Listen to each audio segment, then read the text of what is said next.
हरियाणा के रोहतक जिले में जिला परिषद की चेयरपर्सन और गैंगस्टर राजेश सरकारी की पत्नी मंजू हुड्डा पर गंभीर आरोप लगे हैं। ये विवाद तब शुरू हुआ जब एक पार्षद नीलम खत्री ने आरोप लगाया कि उनके बेटे का अपहरण मंजू हुड्डा और उनके गैंगस्टर पति के इशारों पर किया गया है। नीलम खत्री का दावा है कि 23 अक्टूबर को जिला परिषद की चेयरपर्सन के खिलाफ आने वाले अविश्वास प्रस्ताव को प्रभावित करने के उद्देश्य से उनके बेटे का अपहरण किया गया। पार्षद नीलम खत्री का 15 वर्षीय बेटा धैर्य सोमवार सुबह घर से बाहर घूमने के लिए निकला था। तभी कार में सवार 5 लोगों ने उनकी बाइक को टक्कर मारी और उसे हथियार दिखाकर जबरन गाड़ी में बिठा लिया। धैर्य ने बताया कि उसे पहले मिलन ढाबे पर लाया गया और बाद में सुनारिया की तरफ ले जाने लगे। वहां अपहरणकर्ताओं ने कार बदली और उसे धमकी दी कि अपने पिता को समझा देना, नहीं तो चुनाव के बाद गंभीर परिणाम भुगतने होंगे। इसके कुछ समय बाद धैर्य को मिलन ढाबे पर छोड़ दिया गया और कुछ घंटे बाद धैर्य अपने घर पहुंच गया। इस घटना के बाद पार्षद की ओर से पुलिस को शिकायत दर्ज कराई गई है और फिलहाल पुलिस मामले की जांच कर रही है। वहीं चेयरपर्सन मंजू हुड्डा ने इन आरोपों को सिरे से खारिज कर दिया। उन्होंने कहा कि ये सब उनकी छवि को खराब करने के लिए किया जा रहा है। मंजू हुड्डा का कहना है कि उनका और उनके परिवार का इस घटना से कोई लेना देना नहीं है। उन्होंने ये भी कहा कि हाल ही में उन्होंने विधानसभा चुनाव भी लड़ा है जो पूर्ण शांतिपूर्वक ढंग से रहा।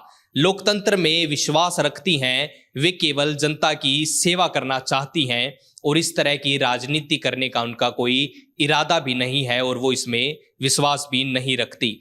दूसरी ओर 14 में से 10 पार्षद ने मंजू हुड्डा के खिलाफ अविश्वास प्रस्ताव लाने की योजना बनाई है। इन पार्षदों का कहना है कि मंजू हुड्डा के नेतृत्व में वे संतुष्ट नहीं हैं और उनकी कार्यप्रणाली को लेकर कई सवाल उठा रहे हैं। उन्होंने जिला परिषद की चेयरपर्सन को पद से हटाने के लिए 7 सितंबर को डीसी अजय कुमार को ज्ञापन सौंपा था।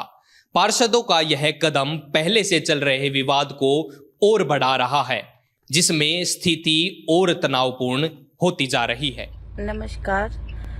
सुबह से भाई मेरे पास कई मीडिया साथियों का फोन आ चुका है कि भाई जो हमारे पार्षद हैं नीलम, उनके बेटे को किसी ने अगवा कर लिया है और वो मैडम आपका नाम ले रहे हैं या आपसे जुड़ी सारी चीजें बोल रहे हैं। तो मैं आप सभी को ये बताना चाहती हूँ मीडिया के माध्यम से कि मेरा इन सारी बातों से कोई लेना देना नहीं है।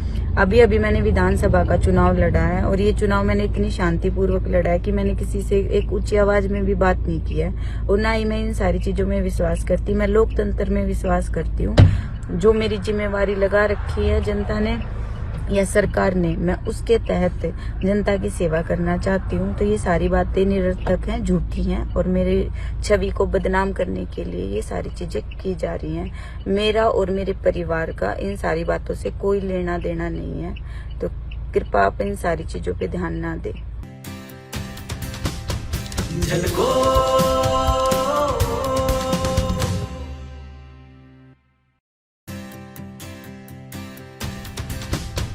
झलको